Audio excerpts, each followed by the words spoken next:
1936 में स्थापित की गई राष्ट्र सेविका समिति, जो आज भी भारत की बेटियों के जीवन को नई दिशा प्रदान कर रही है, जहां सेविकाओं के लिए मातृत्व की आदर्श हैं मां जीजाबाई, कृतित्व की मां अहिल्याबाई और नेतृत्व की रानी लक्ष्मीबाई। आज देश में समिति की 3000 शाखाएं हैं, 1000 सेवा प्रकल्प, साथ ही विभिन्न देशों में भी संपर्क एवं सेवा कार्य चल रहे हैं।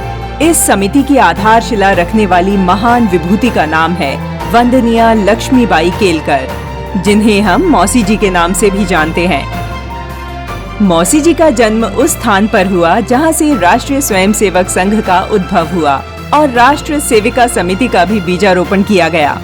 वह पवित्र भूमि है नागपुर। 1905 में आषाढ़ शुक्ल दशमी के दिन अंग्रेजी तिथि के अनुसार 6 जुलाई को मौसी जी का जन्म हुआ। उन्हें नाम मिला कमला। मात्र 27 वर्ष की आयु में ही मौसी जी विधवा हो गई, परंतु विकट परिस्थितियों में भी उन्होंने अपने जीवन को धूमिल न होने दिया।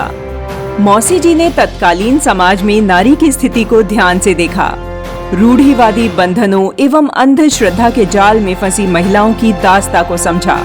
उनके मन में यही विचार चलता रहता कि नारी कैसे आगे बढ़े, अंधविश्वास की बेड़ियों से निकलकर कैसे शिक्षित हो, केवल चूल्हे चौके में बंधी नारी कैसे मुक्त हो, वह परावलंबन को उतार फेंक स्वावलंबन की ओर कैसे बढ़े।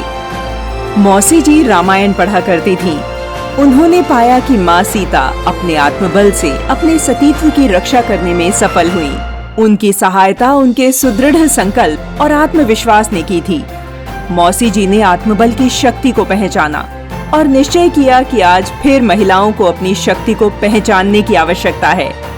वे सभी प्रकार से चिंतन मनन करते हुए सामाजिक कार्यों में निरंतर रुचि ले रही थी।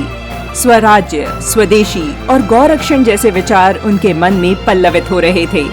मौसी जी के पुत्र राष्ट्रीय स्वयंसेवक संघ की शाखाओं में जाया करते थे। मौसी जी संघ की शाखाओं में दिए जाने वाले संस्कारों से अत्यंत प्रभावित थीं। संघ में मिलने वाली शिक्षा एवं बौद्धिक राष्ट्र प्रेम के लिए पोषक और आत्मरक्षा के लिए उपयोगी थे। वे देख रही थी कि शाखा से युवा संस्कारवान, कर्मठ, निष्ठावान, स्वावलंबी, सेवा भाव से ओतप्रोत राष्ट्रभक्त बन रहे हैं। मौसी जी की दृष्टि के सामने संघ उनकी परिकल्पनाओं का जीवंत उदाहरण था। उन्होंने महसूस किया कि महिलाओं के लिए भी एक ऐसे ही संगठन की आवश्यकता है। मौसी जी ने व्यक्तिगत भेंट में संघ के संस्थापक डॉक्टर साहब से इस विषय पर विमर्श किया और 25 अक्टूबर 1936 विजयादशमी के दिन महिला संगठन राष्ट्र सेविका समिति की स्थापना हुई। मौसी जी का मत था कि समिति को मां शक्ति का आदर्श मन में रखना चाहिए। अष्टभुजाओं वाली देवी की उपासना के पीछे वंदनीय मौसी जी का चिंतन विचित्र था। इसमें तेजस्विता, सौंदर्य, समाज जागरण, ज्ञान, कर्तव्य बोध, विशाल मातृत्व आदि गुणों का समावेश था।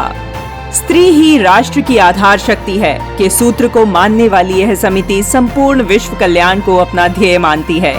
भारतीय संस्कृति और सामाजिक परिवेश को केंद्र में रखते हुए मौसी जी ने जिस संगठन की कल्पना की, वह महिलाओं को शक्ति के अपार पुंज के रूप में स्थापित कर रहा है।